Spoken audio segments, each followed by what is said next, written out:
Well, welcome everybody. Welcome to the Aquarian series put on by the United Lodge of Theosophists here in San Diego.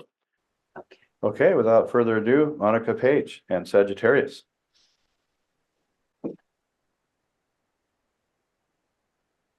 Hi, everybody. Thank you. Grateful to be with you. Grateful to learn from you.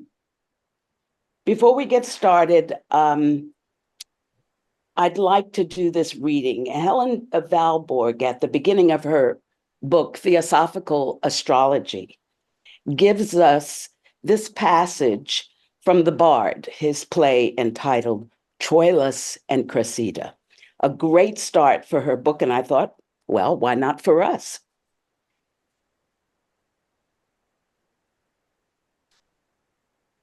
The heavens themselves, the planets, and this center observe degree, priority, and place in sisture, course, proportion, season, form, office, and custom in all line of order.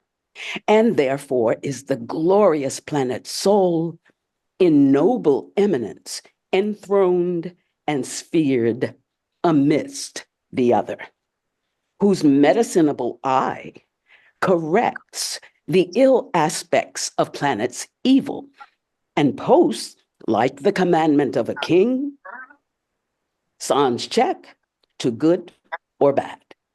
But when the planets in evil mixture to disorder wander, what plagues, what portents, what mutiny, what raging of the sea, shaking of earth, commotion in the winds, frights, changes, horrors, divert, crack, rend, and deracinate the unity and calm of states, quite from their fixture.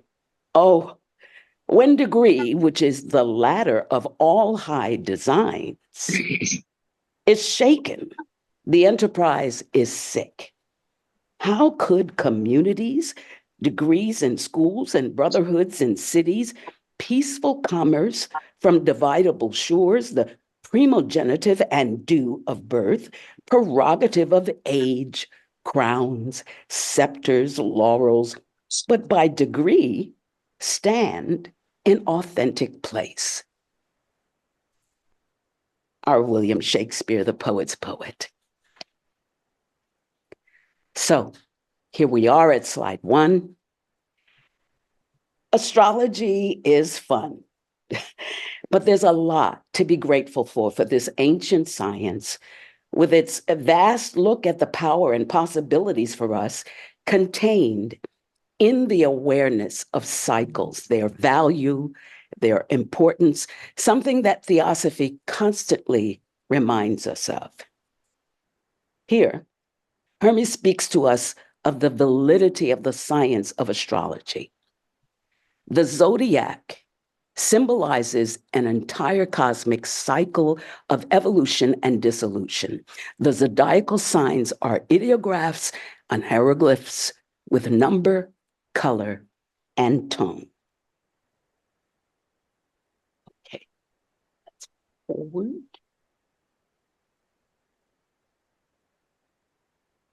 This from Raghavan Iyer. In order to understand the activity and overlapping, speaking of overlapping, I've got to move that over. Have I done it? No. Okay.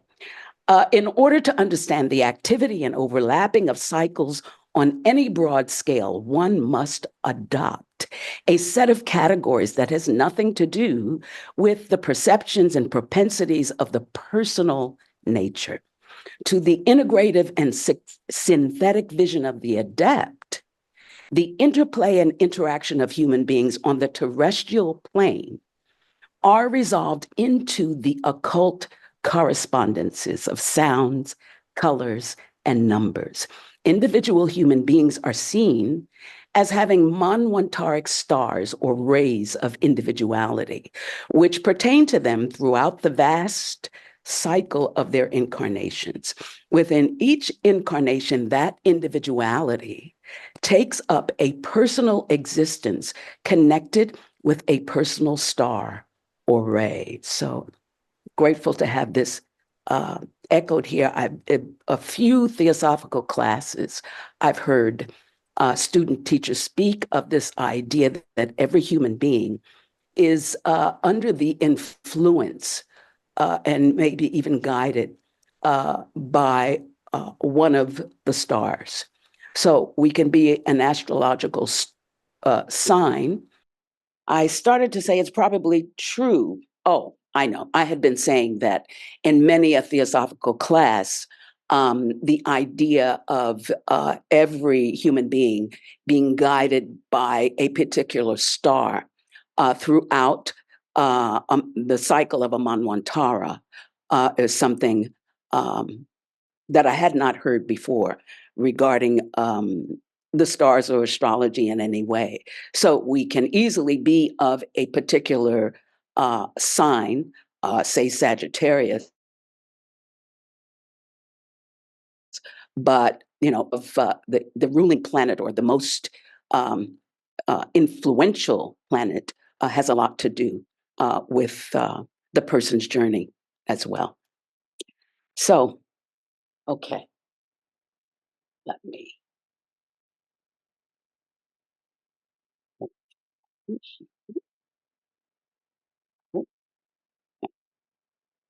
Here we go.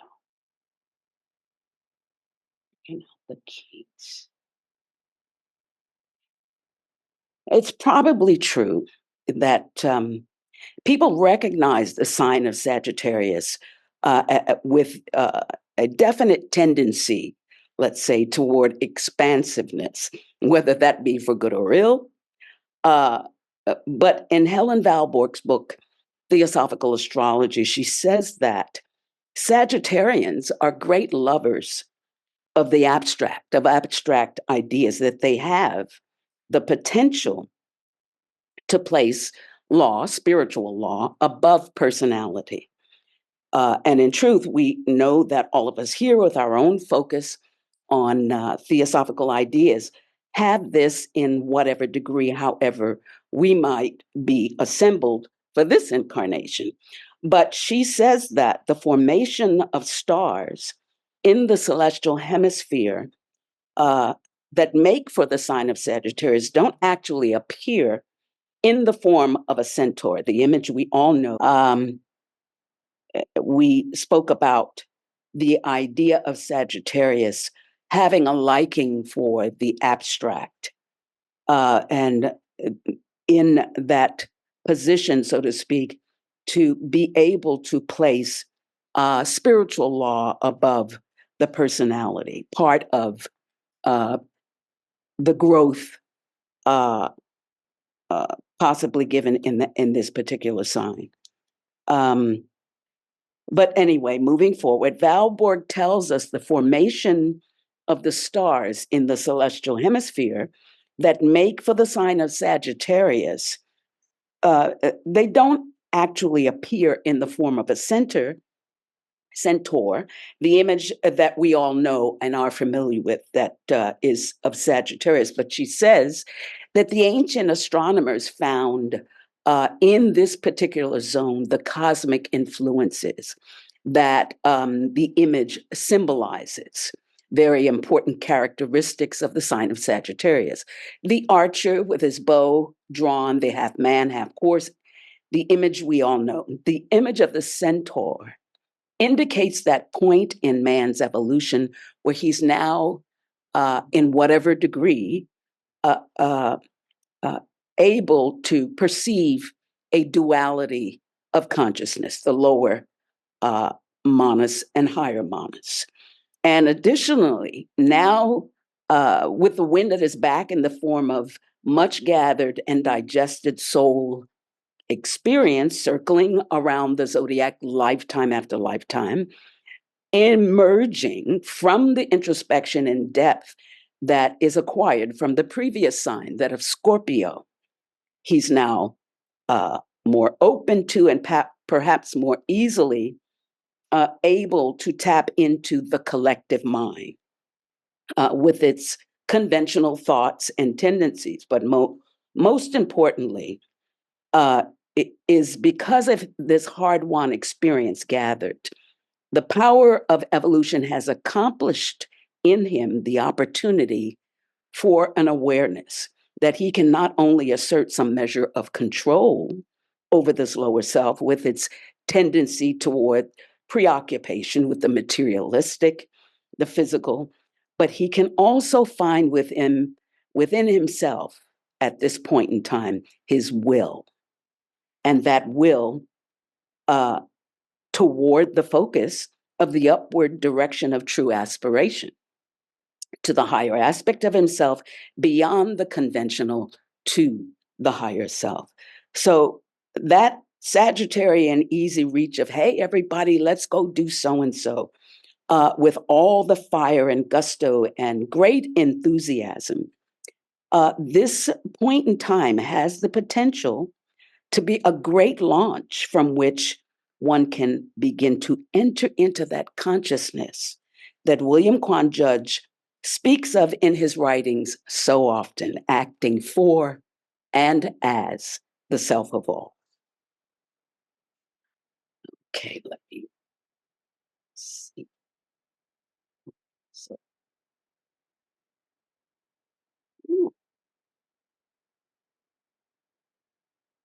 there we go.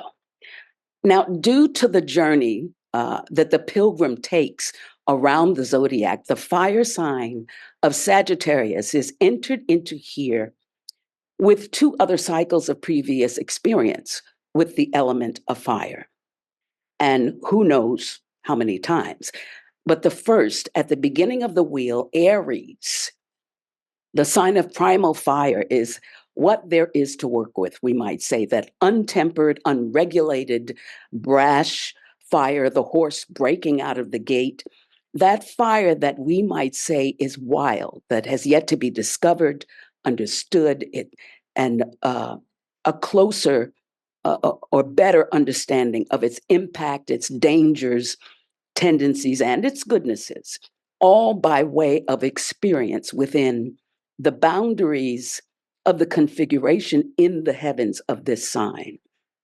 In the second kind of fire, found in the sign of Leo, the pilgrim now has the opportunity to handle a more controlled, fixed kind of expression with this element of fire that's gained through the previous experience with, by comparison, an untamed expression of the element of fire. So by the time the pilgrim enters into the celestial configuration of Sagittarius, these two prior experiences with Aries and Leo have afforded the pilgrim a relationship with the fire element that is now more refined and yet mutable, more easily able to adapt to change due to experience gained with the fire element in these two previous signs of the zodiac. Now, Western astrology is considered to be more focused on what we could say is the personality aspect of astrology. But it's still great. It's perfectly helpful in many ways, but not always getting to the bottom of things in this theosophical way, I would say. A lot of focus on the idea of this is a good time to do so and so, to plant seeds, to reap, whether that be literally or otherwise. Again, reflecting the importance of cycles is helpful, even with mundane matters, but never once. Yikes. Never once until I read something of Miss Valborg's writings that I happen on to, an idea she puts forth here. In her book, she explains to us the Greek mythology connected with this symbol of Sagittarius that we're all uh, aware of, the half man and half horse archer. And reading this reminded me, this student, of a brief mention by Joe Miller, who gave us a presentation not long ago, speaking of the story of Prometheus taking birth into this realm, bringing light and fire, sacrificing in order to raise up matter from darkness to light. But he was briefly adamant about this idea. He was adamant about the idea that we should be sure to gather the fruit of mythology, to get really clear about the spiritual truths contained within them, and in remembering, loving, respecting them well, we put myth aside and glean and hold fast to the truths that they contain. We all know that storytelling from the most ancient times in every culture is a powerful way of storing truths within the souls of us. Also, in HPB's book, Key to Theosophy, which is in the form of questioner and theosophist, there's a point there spoken of about both Buddha and Christ and their effort to comfort and heal regarding the masses in the form of storytelling in parables, so as not to violate the esoteric ideas only given to initiates. And this was why they spoke in the form of allegory, parable, and storytelling. And so imagery is a very powerful way to place truth inside until we're ready to understand it. Theosophist hints at an awareness of cycles, saying that this method of giving ideas to the masses, which I thought was an important idea to remember, it's going to be used for a very long time to come. And that in turn reminded me of classes where we heard that the masters know quite well the divisions of time and how with their wisdom, they use this to help mankind. So we're fortunate for these stories embedded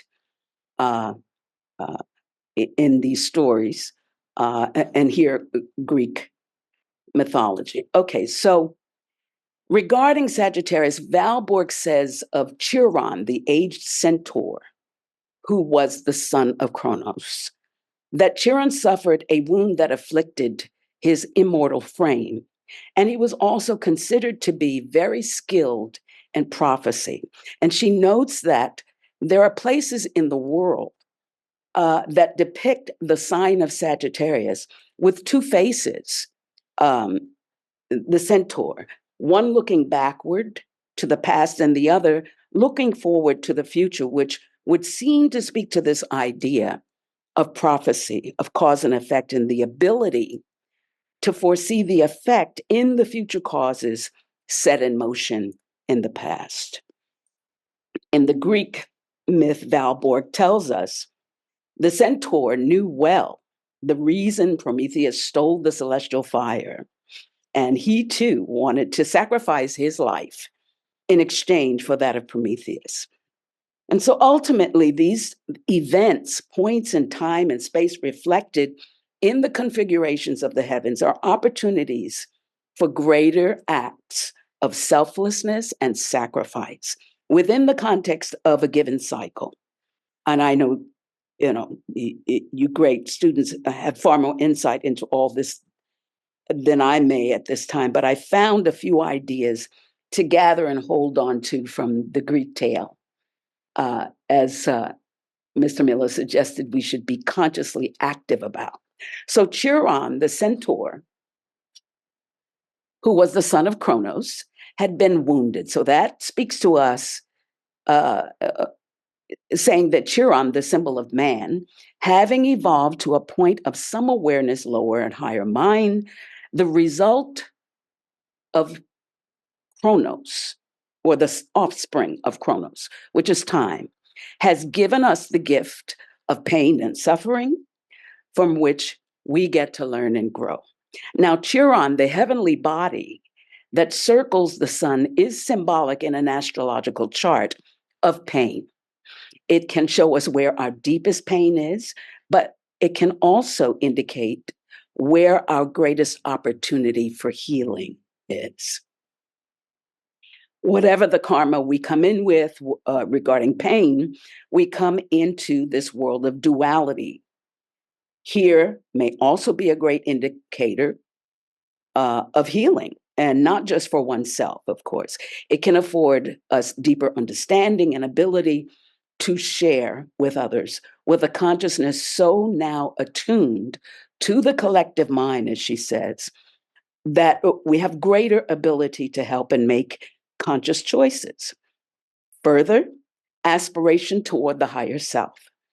And even further, the goal of being one with the higher self in a way that Mr. Judge describes in his book, Hit the Mark, where the aspirant is finally aiming high enough, lets go of the arrow, which is not only aspiring toward the higher goal, but fueled by the decided willingness to release all that may be a hindrance to meeting the goal.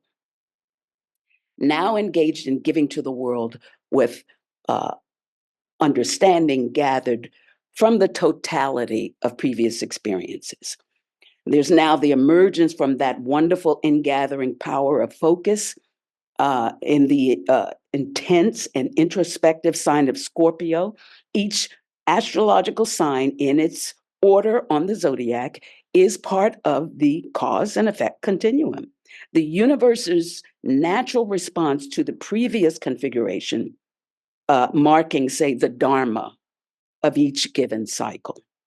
And so, as with the astrological sign of Scorpio, it seems we have a plunge into depth and learning and assimilation, while with the astrological sign of Sagittarius, having gathered inward intensely, there is now breath, this affinity coming out among his brethren, as Ms. Valborg says, with the collective, a wider reaching of both understanding and heart life, whether consciously or unconsciously. Sagittarius marks that point in evolution where man can aspire to self-mastery in a quest for the highest within himself, and even that for the sake of all. So, from the Mundaka Upanishad, having taken the bow, the great weapon, let him place on it the arrow, sharpened by devotion. Then, having drawn it with a thought directed to that which is, hit the mark, O friend, the indestructible. Om is the bow. The self is the arrow. Brahman is called its aim. It is to be hit by a man who is not thoughtless. And then, as the arrow becomes one with the target, he will become one with Brahman. Know him alone as the self and leave off other words. He is the bridge of the immortal. Meditate on the self as own. Hail to you that you may cross beyond the sea of darkness. Mr. Judge says, referring to this passage in his article, Hit the Mark, telling us that this is all analogy of the spiritual life. Archery, he says, symbolizes concentration, each component of the image of Sagittarius, bow, arrow, archer, symbols for us, components in this spiritual quest. And Judd says the quality of our tools, those within as well as without, makes a great difference in our ability to hit the mark, get the results we aspire to, which is the indestructible Om. He says the laws of karma and reincarnation may show us that in other lives, we may be able to do better work, that our tools symbolized by bow and arrow may alter with the weather or earthly changes some days, better able than on other days. And the same is found by theosophists who may know that he is subject to changes in his nature, which might enable him to do better work, come closer to the goal of the bow and arrow. Judge encourages us to aim high, to withstand the changes that we may be subject to, ending the passage with the words, "Hit the mark, O friend," offering hope that through our own effort we will aim and reach that indestructible highest of spiritual life.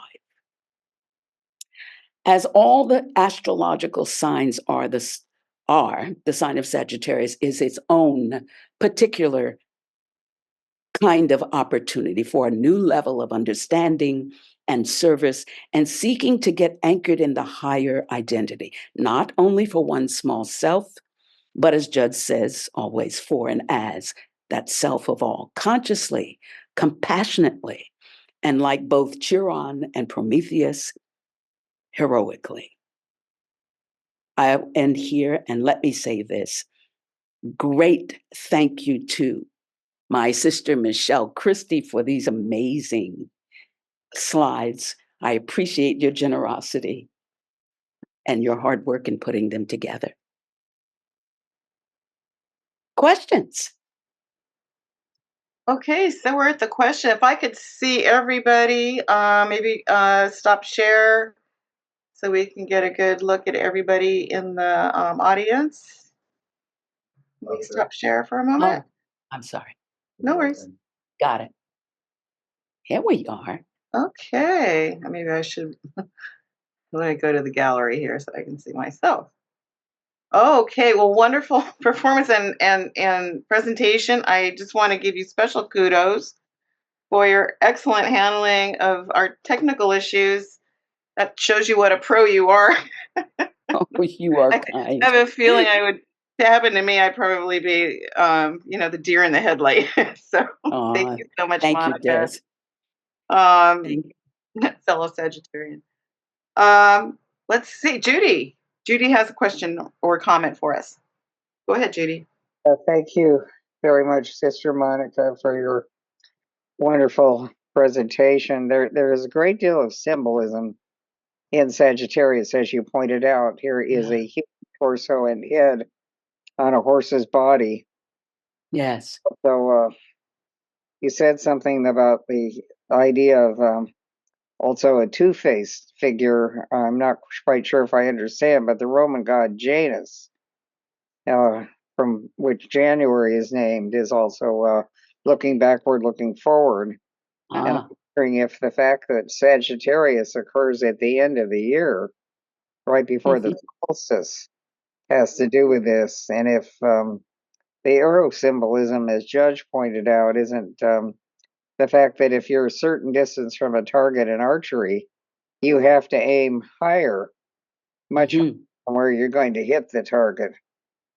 And I guess this is a lesson we need to learn. What do you think about this?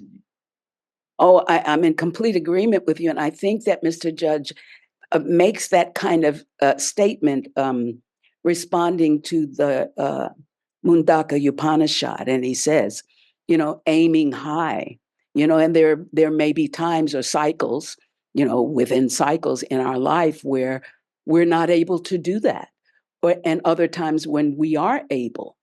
But it is it's imperative in the tone, it seems to me, that he was speaking in, that we don't allow that cycle where you just, as much as you may want to, can't aim in the way that you would like.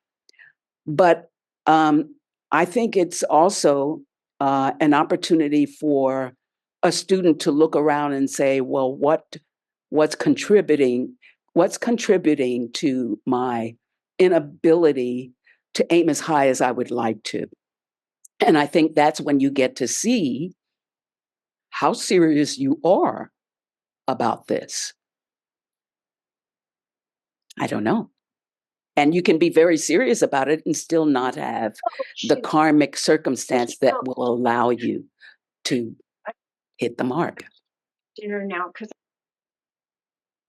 confirm your speaking language. It sounds and like okay, Jeff. Judy, did you have something else to follow up? I thought maybe Judy had something else to Ask. Okay. Thanks, Monica. That was great. And I was really interested in your talking about the three fires of Aries, Leo, and Sagittarius. Mm. And HPB mentions, and I think this is quoting the Vedas or some Indian tradition, they had the idea of three fires. And there was the fire of the sun, the fire of lightning, and the fire on earth, of the earthly fire. And Wow. HPB made a very interesting comment that the yogis don't want the solar and the lightning fire. It's the earthly fire that the yogis are wanting to cultivate. And I wonder if this and listening to what you said about Sagittarius, it sounds like they go into the scorpion state of sort of isolation or inner focus, and then come Yes. out wanting to go forward, wanting to go towards some ideal or star. And Mhm. uh, but it sounds because according to Subba Rao, um, Capricorn is a symbol of the hierarchy of the masters on of both the left and the right. Um, Wow. and so it seems like Sagittarius would sort of be that training ground where they're developing the energy, the fire, or a mastery of that fire, which leads to adepthood. Yeah, Um, that's a great point, Jeffrey.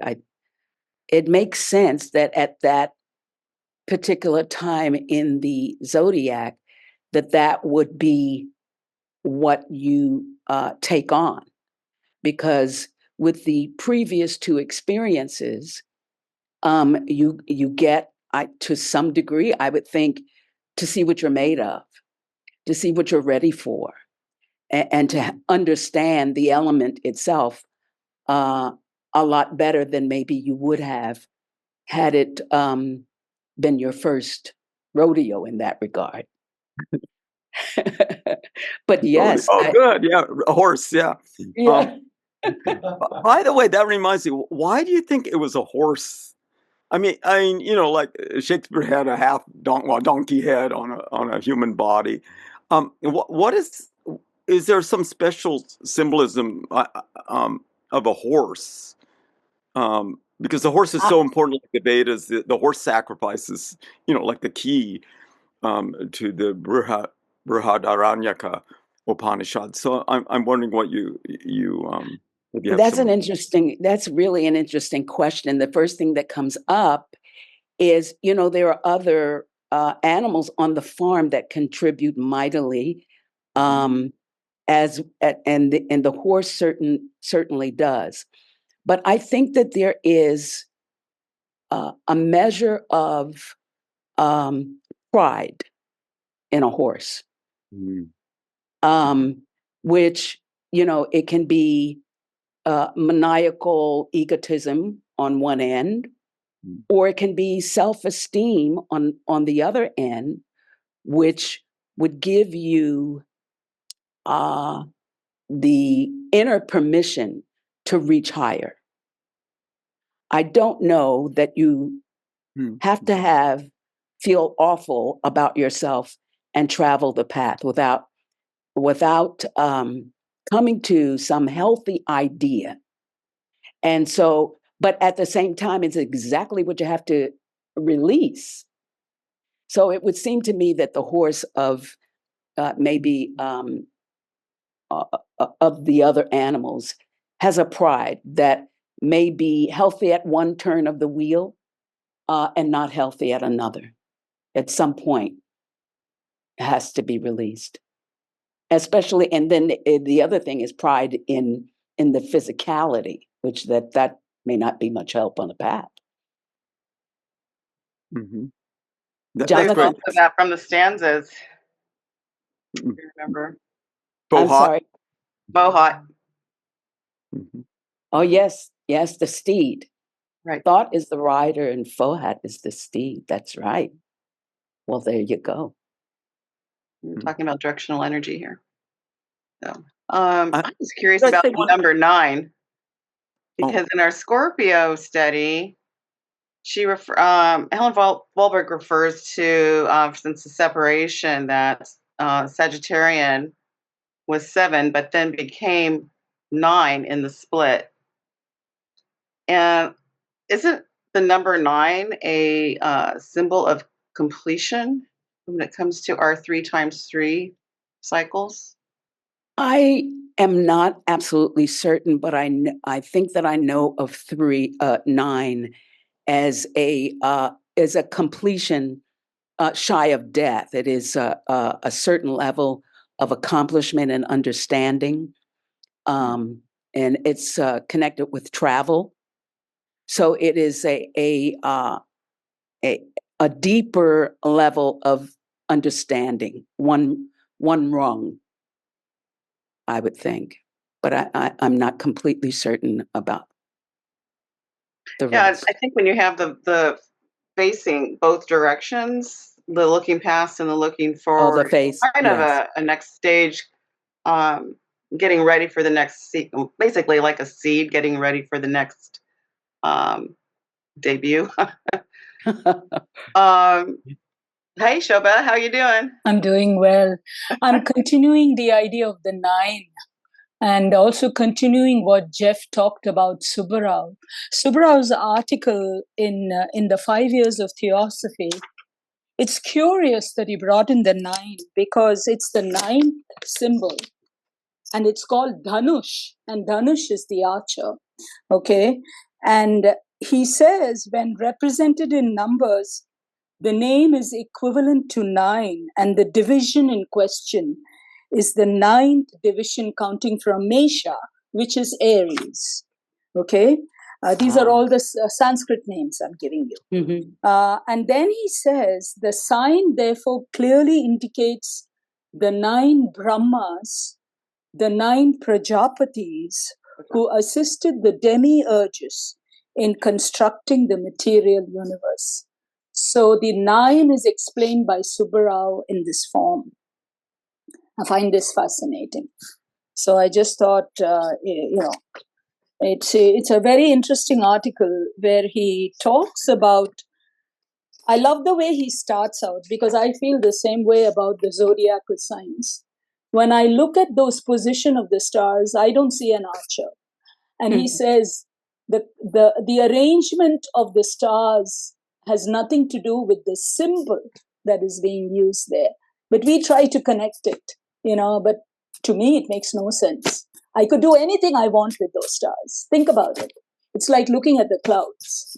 So I love what he says. He starts the article saying that, and it's very interesting. But he says there is more meaning to the name versus the arrangement of the stars. That's a minor point. You see what I'm saying? That's a minor point. The more important point is the ancients already had these names, and I think later those connections were made. To me, seriously, I don't see an arrangement in that way because it could be done any way you wanted. But the names were significant, the names that were given to each of the constellations. And somewhere in SD, maybe Jeff or Eugene or somebody who knows the SD better than I do, she talks about, HPB talks that each human being is born under a star, but nothing to do with the star. For example, in India, we have the nakshatras, the 27, nakshatras, the stars. And each one has that, depending on when you were born. But she says it doesn't have anything to do with that. It's more mystical. But each human being, she says, is born under a star. Yes. So we see the connection between the constellations and man so vividly here. A number. What do you have to say, Monica? I'm talking so much. Sorry. Oh, no. I could just listen to you go on and on. Thank you so much. That's powerful information. And it's, India has such a gorgeous depth. So I just love hearing you relay these ideas. Thank you. Jeff, you had? Yeah, I had a couple of things. Today, yesterday I mentioned we had our Theosophical Lodge here in Tokyo, And I mentioned that I was going to attend this and learn more about Sagittarius. And the head of our lodge is a Sagittarian. And he decided to join us today. So he's with us this morning. Oh, I'm Wonderful. Yeah, seeing the Japanese here. yeah, Well, yeah, that's right. welcome. Now Toho Kamoto is here today. Thank you. Thank you Beautiful. very much. Welcome. That's Hi, lovely. nice to meet you. It's very nice to meet you as well. Please come back again. This is Thank you. beautiful. Kao misete. Ah, Kao Okay, misete should I kudasai. do? Should And, I do? There's like 5, 6 things Oh, in the chat. 見えますか There you あ are. Hi there, friend. Hi, thank Thank you. you. Thank you. Yes, I- Jonathan? Okay. Okay, so there's in the chat, Judy said, I will find the name of the book and author for you before the session ends. The book is upstairs. Okay. Thank you, Judy. She has a book. So, The question, well, let me just, if you don't mind, I'll just finish what's in the chat. How do you know horses incarnate into humans? Yeah. Oh, I don't think I didn't say that. Monica, but she said someone else the said that in the chat. This okay. Yeah, I never mind. think Chris said Horses that. do and incarnate. Judy Oh, was okay. I didn't responding. go up high enough. Okay. I So, and then we were getting the audio handled and fixed that. Thank you both for your comments, Chris. Oh, okay. So horses do. Yeah. Okay. Now, how do you know? I never heard that before. Okay. All right. Judy, Any more questions, Judy? I think Judy has her hand up. I just wanted to respond to the chat because I don't know Chris's source. He said he was going to get it from me, but I am very devoted to the secret doctrine. And H.P. Blavatsky says in there that that animal egos, of which a horse is one, these that don't have higher manas yet, will not become human until the end of this Manvantara, with the exception of the great apes, who were a mistake in the third and early fourth race, where egos were entrapped by bestiality. At any rate, I don't claim to know, but I have read a source I trust very much. So if he knows something different, then I'm willing to listen to it. Thank you. Okay. Great. Jonathan had a question. Oh, okay. I don't know if you can hear me. I'm a little bit far from microphones. Can you hear me? Barely. Oh, really? Okay, let me get closer to a microphone here. Can you hear me now? Yes. Okay. I'm interested in this idea of the archer and the arrow, and it's like in the Upanishads, this idea of the judges kind of working with about the symbolism of archery. And we've already talked about the quality of the bow and karmic circumstances and so forth. But this idea of releasing the arrow and the timing of that and what would be involved with that. Do you have any thoughts about that? Well, I do, because reading that passage by Mr. Judge, he talks about, make sure I get this right. The idea is when it's two things. It's aiming high enough. Mhm. So your circumstances, you need to look at, maybe, and see what is it that is not letting you aim high enough if you need to do that. Mhm. Because it seems a certain level is what's necessary to hit the mark.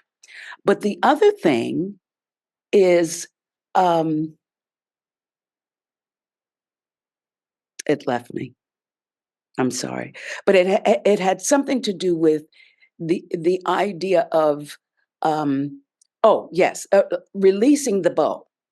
In releasing the bow, what travels with it is your skandhas, your previous beliefs, what supports you in this, what holds you back in this. So you can tell by the speed and distinct way the arrow hits its mark. And I think this is true in Kyudo. I think I took a week's worth of lessons or something. But it is definitely your condition and your state speaks to, and we know this is true in pretty much everything, it speaks to how you hit the mark. Mm-hmm. And so the disappointment that we could have it can be discouraging. But when you're really free and you've garnered, I would think, some magnificent level of detachment, with the love still being there, then the quality of hitting that mark is going to be different. It's going to be according to what you've got going on. That's what the article by Judge seems to say. Yeah, and remember how in that Hit the Mark article, one of the things he mentions is you need a firm position. Yes. A firm position must be assumed. And it would seem that hitting the mark would be something that even if one was actually doing physical archery, the person would have to visualize it first. And so there would have to be an ideal, I would think. And then because you can't just jump all of a sudden when you release the arrow, right? Yes. Somehow, let me just say, there's something in that writing that talks about where the eyes are set, right? So that you can take that into the idea of visualization and imaging before you actually do it. And I think athletes do that. I think that's part of their thing. Yeah. So it's where we can easily see the mind in concert with the body in order to accomplish what they want to do. So that's and there's that thing in the Mahabharata where Arjuna is in a situation where has to hit a bird, and that's not a very nice image. But anyway, for some reason, it's a competition, and his teacher asked him, "Well, what do you see?" He actually asked a couple of his brothers or other people. One person says, "I see the sky." Another person says, "I see the bird." And finally, Arjuna says, "I see the eye within the bird." Wow. In other words, it's just like the middle of the middle somehow, and just the concentration of it all. Mm-hmm. But it would seem that a person, because it's symbolized in that Upanishad, that it's the self joining itself to the mark. Yes. The lower, yes, is so that's the yoga of it. It's the joining, and so therefore there would have to be a letting go of the lower self at the same time that the hands somehow let go of that arrow or something like that. Yeah, it's definitely how willing are you to release all but the goal? And Sagittarius has to do with grasping, right?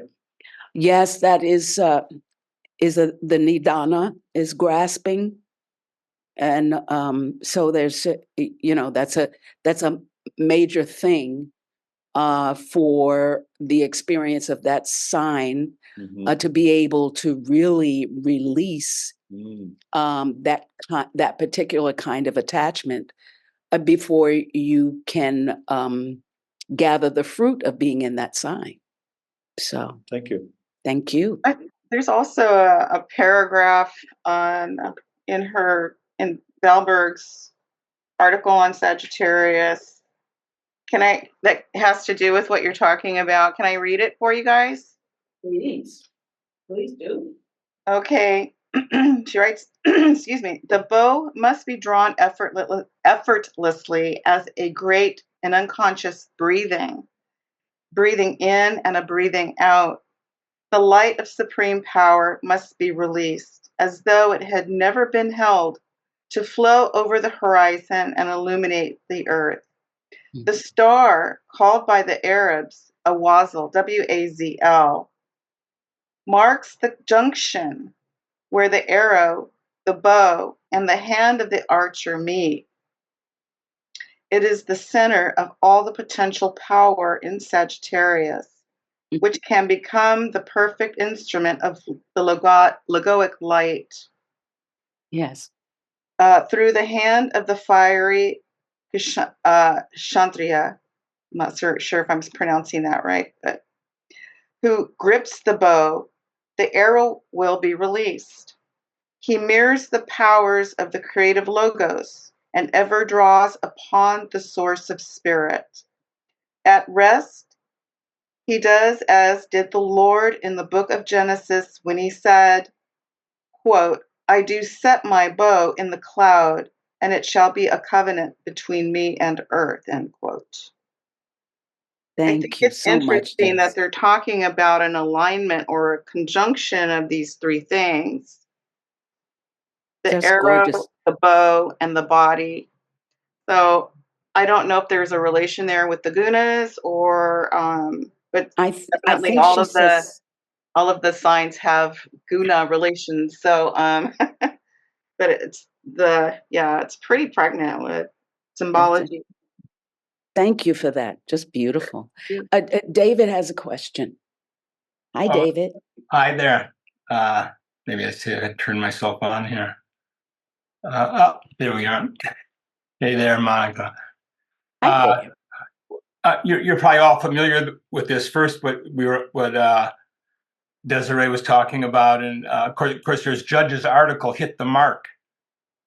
You know, that's all about the bow and arrow, and it goes into all this symbology. If you're not familiar with it, most of you may be. Yeah, we spoke some of it. Yeah, that's it. He Right. really gives us the analogy of what it is we're actually doing on the path using the components of Right. archery in that way. Yeah. But I was going to go into another area. How should I put it? The symbolism with Zeus and the centaur and Chiron. Oh yeah. So I'll just throw out these facts, and I'm not sure what to do with them, but there's obviously something there. The centaur, first of all, Chiron is the a wise, unlike most centaurs, he's very wise and has a lot of wisdom and stuff like that. But he's also the half brother of Zeus. And of course, Zeus overthrew his father. Who's his father? Kronos. Kronos, yeah. So anyways, he overthrew his father. He's the half brother of Zeus. And later on in the myths, it is Chiron who sacrifices himself to free Prometheus. Yes. And of course, Prometheus got into the trouble by stealing the fire, and Zeus, did the dirty work, so to say. So there's something going on there between all those relationships, and that all, and of course it all relates to Sagittarius in some way. It would seem. Yeah, I think that in reading Valborg's article and thinking about Joe Miller's presentation just a little while back, and she says that the centaur knew why Prometheus did what he did, and so these two were totally ready for sacrifice in that way. And of course, Joe reminded us that we're all Prometheus. We're all the centaur and the children of Kronos. In that time, has shaped and molded us in that regard. But yeah, that it's the truths anchored in these stories. It's just a wonderful gift. Miluka.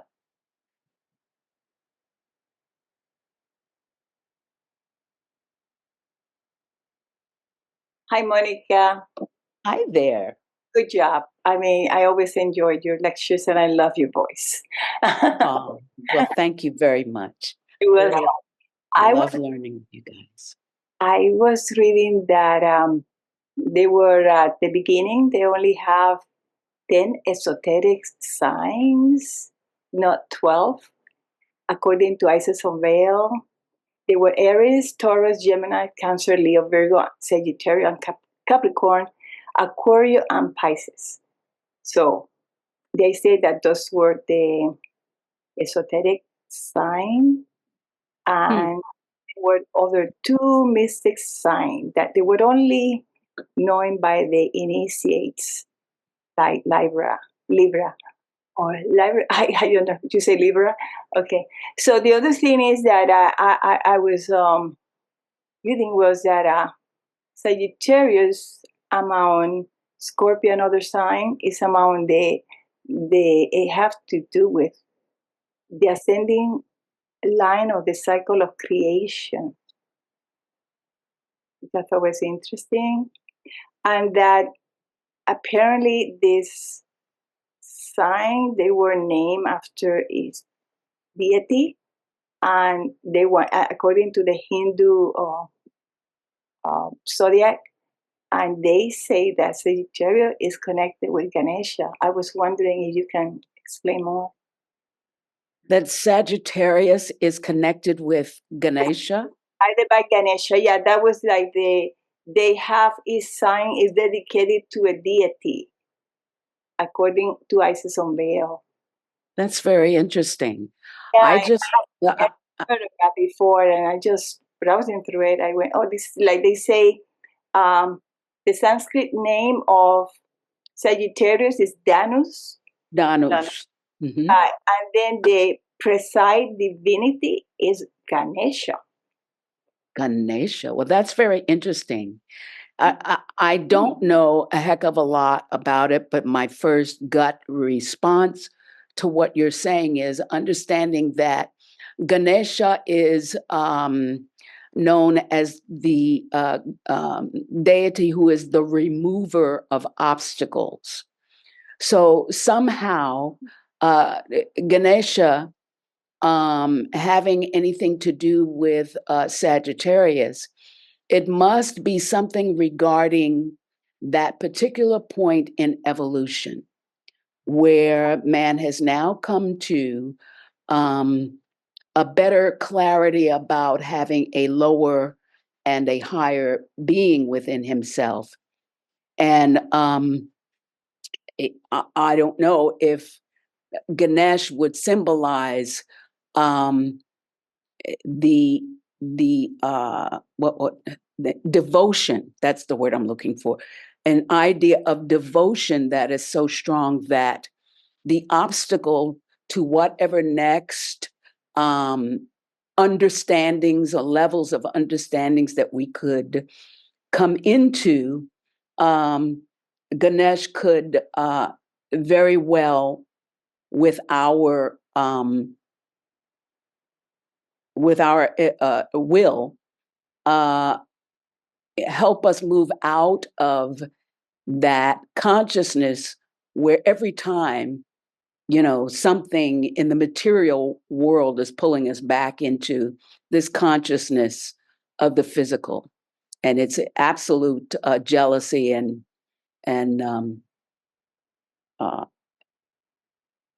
wanting to stay front focus, as it were. So Ganesh is that, but there are mantras, that help you do something like that, so that the mind is taking, and of course, study. The reading the secret doctrine, it elevates us out of the reality, and I think just the movement of moving out of that is Ganesh. So, but I may not know what I'm talking about altogether. No, I love it. Thank you. Okay. Hey, Jeff. Yeah, that's really interesting, Maluka. And I want to say in Japan, we have a lot of the Indian deities, and Ganesh is usually portrayed as double. And so, yeah, and so it's two elephants embracing each other, like brothers or something, and so that sort of tunes in with what you said before about looking both ways and all that. I was also wondering if you had to identify one sign of the zodiac with Lord Shiva. I think it might be uh, Scorpio, because Scorpio is the eighth sign, and connected with death. You look even like in or like in the ten ox pictures. The eighth one is the zero, nothing, and Oh, wow. and then and obviously Scorpio being the eighth sign, there's a correlation there, and so I wondered if possibly Ganesh was being the child of Shiva and Kali, that it has some relation to that as well. I don't know for sure, Jeffrey, but I think that there's definitely a relation between Ganesh and Shiva. Shiva, I've read in other theosophical writings, is takes away just that we know Shiva's supposedly the destroyer and all of that, but the spiritual aspect can be that it destroys um, uh, the block to the esoteric understanding. And so Ganesh kind of, I would think, falls into that same arena in that way. So I don't know. Jonathan? Well, Yeah, if he wants to follow through, but Go, Jeffrey. Go ahead. Go, Jeffrey. Yeah. I also wanted to say, Desiree said about the horse, and it hadn't even occurred to me. Yeah, Fohat, right? And Fohat is said to be love, eros. That's one of the meanings, of maybe even the primary or primordial meaning of that. And in some discussions with scientists, I always forget the name of the book that Michael Gomes edited, and it's put out recently. Blavatsky said that Fohat is connected with a character, the foe in Fohat, with a Chinese character that depicts the lower soul. And so, which is kind of interesting. So you have Kama. I don't know, you can draw the correlations. I can't right now. They have, did you say Scorpio before? Because it's connected with Kama. Yeah. Yes. There you go. What I was going to say is that in a Kama, who else? Cupid, right? He's the archer. Right. And you have that in India with Kama, shooting his arrows. And actually, that traveled to Japan. And we have this red deity, Aizen Myo, who also he has 6 arms, and one of them has, and I means love, and one of the 6 arms has a bow and arrow. So that's all across Eurasia. So good. I think that Judy said here that Ganesh is the son of Shiva and Parvati. I think that I've heard that too, Judy. I'm not sure, but I think, but and it makes sense given how those forces function so similarly that would make sense. Well, they're all the goddesses Jonathan? interchangeable. What did you say? I'm sorry. I think the goddesses are kind of all symbolic of each other, but Nandini Iyer told me the story, or I heard her tell the story, that it was Parvati who instructed her son not to let anyone in. And when his father arrived, Ganesh didn't know his father, so his father cut his head off, and then he quickly got it. That's how he got the elephants. Oh my gosh. Nandini told me that story, so I think I'm remembering it correctly. So it's not terribly important, but we all have to learn. They all have meaning if we can just nail it down sometimes and understand the forces that are at work. Jonathan, you had something? Oh, sure. Jeffrey said something about the possibility of Scorpio having to do with Shiva. And that got me thinking about how Scorpio has to do with not only Mars, but the star Antares. And that's the one, and it's right in the center of our galaxy, Antares. It's associated with the center. And this thing about Sagittarius with the arrow pointed at Scorpio just makes me think of the idea of, to me, the center of the galaxy has always been a symbol of the spiritual sun. It's not that, I mean, one wouldn't know enough to know if that's what it kind of is, but it nevertheless it would be a symbol because it's something. It's the unknown darkness, like Shiva is. Shiva's associated with darkness. That's why Shiva's associated with tamas. But the central spiritual sun it's invisible, right? And that's the way the black hole is that drives the entire galaxy. Black holes are found to be at the center of all the galaxies, and that's what makes them spin. Is that big magnet, which is invisible, which probably releases a light at its own level, but just at our level within our little spectrum that we don't see it. But it's a great magnet, right? And but this thing about the Sagittarius of aiming at the center of the galaxy, you could say, at the center of the system, at this invisible great magnet, seems like the Gayatri, where we're saying unveil that, all that's of anything that is an obstacle or a blockage to going there. So that's like working with Ganesh right there, working with the obstacles, but let's set the veil aside and let's go straight to it like an arrow would go. Amazing. So perhaps, I mean, just thank you for letting me kind of go there. Just go. No, that's great. Great. I just have so it's also related to Janus. And Janus is also representative of Jupiter. I was wondering if someone could talk a little bit about Jupiter and its, I don't want to say characteristics, that's really kind of, but is there something we can say about Jupiter that relates to Ganesh?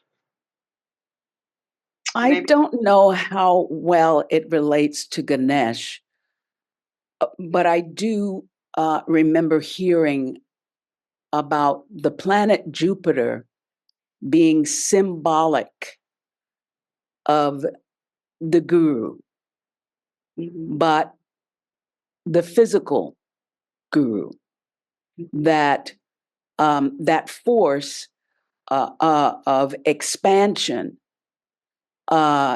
is found in that planet in that way. And it's from, if I remember correctly, it is that force that allows the teacher to take the student further than he may be able to take himself. There's that idea that for certain things you just need a teacher, you need a guru, or and there's also you cannot having no intimate relation with or understanding the forces on these other planes. An authentic teacher of some sort is not only giving knowledge, but protecting. So Jupiter has that kind of expansive feeling. I want to relate it to discretion. Because yes. Backwards and forward, it has to use discretion to be able to assess where it's been and to refine where its path it's going to take. But even looking at it from the origins of things, can I read another little thing about Dennis? No, go for That it. has to do with the 9 Prajapatis. And I, sorry if I mispronounced that, Shobha, because it does refer to what Shobha was talking about earlier. She says Danus, and I guess that would be in some cases referred to as Jupiter, depending, is traditionally linked to the 9 Prajapatis who assisted the demiurgos in constructing the material universe.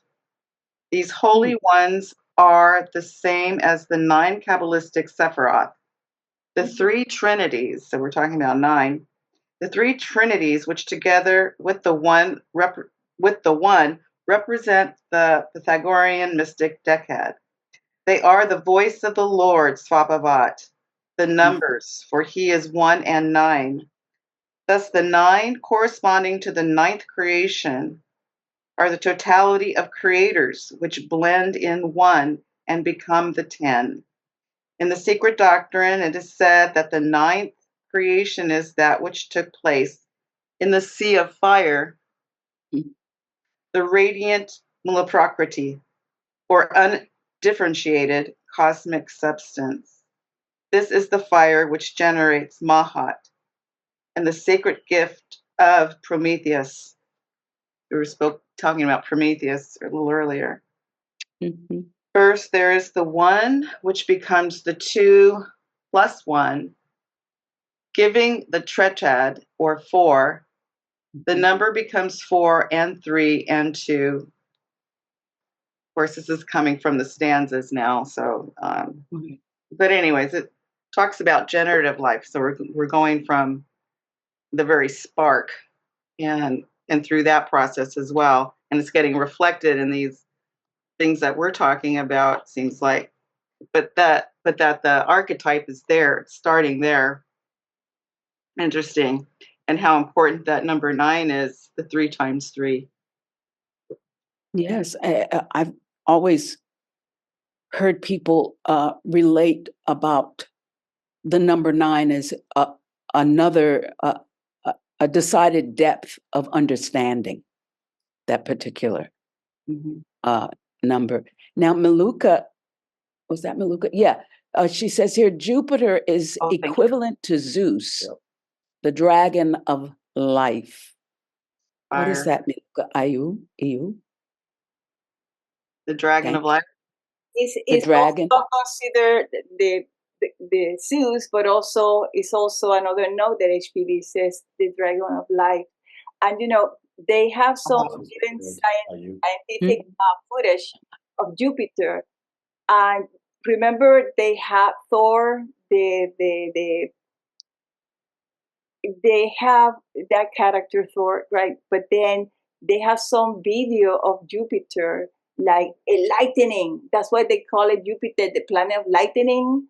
And they say anything that goes there get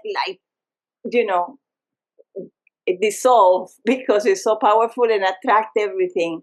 So it's usually work together with Saturn. Those two, when those two are together in any working together in any conjunction, the hell break loose. Because it's usually comes to just and to put things in place. And I'm wondering how Jupiter is affecting what's going on in the world right now. Because HPV, I was reading earlier, they were saying it's going to be a lot of war, and then empires falling, and then there's going to be a rebirth. That's how it seems to work in nature. So I'm wondering how much Jupiter had to do with what's going on right now. Well, I think it's which direction or in what are we anchored? Because Jupiter, being the planet of expansion, it gives way to the question, what am I focused on? Because that's what will be expanded. So if we are focused on the ancient wisdom, Jupiter can help us with that in our quest. If we are focused on unconditional love, that can be expanded. It's the impact of the actions of the planet will, if I understand correctly, depend on what it is we're focused on. So the conventional at this time is having a pretty tough time with arguments and bolts of behavior that just, if it's not crazy, it's close. And so, we're just, and people are not completely aware of what is impacting them because they're so sold on everything physical. Yeah. But there are forces on the inner planes that are just having a ball. And so it would seem to this student's mind that we have to even more so get anchored, even more so get focused. And we're not all that into ritual, but make some course of thing for ourselves every day to sort of keep it at bay, because every cycle has its good potential and its bad potential. And so That's probably a say good no more. note to end. It's almost 6 right now. So we better close now, but Thank you, Monica. Thank you. That was great. Yes, thank you, Monica. Thank you for your patience, everybody. Namaste. Thank you. Thank Be you. well and safe. Thank you. We'll see you next time. All righty. Everyone Okay. have a wonderful evening. You too. Thank you so much, Desiree. Big help. The meaning Don't of Christmas. forget to join us to celebrate the solstice. We have a special guest from France. Oh, really? Wow. Okay. The It'd true be meaning of Christmas, right? It should be very good and inspiring, I hope. Looking forward. Looking forward to it. We'll give that presentation. Okay. We'll see you next time. Thanks, everybody. Bye-bye. Bye Thanks, now. Monica.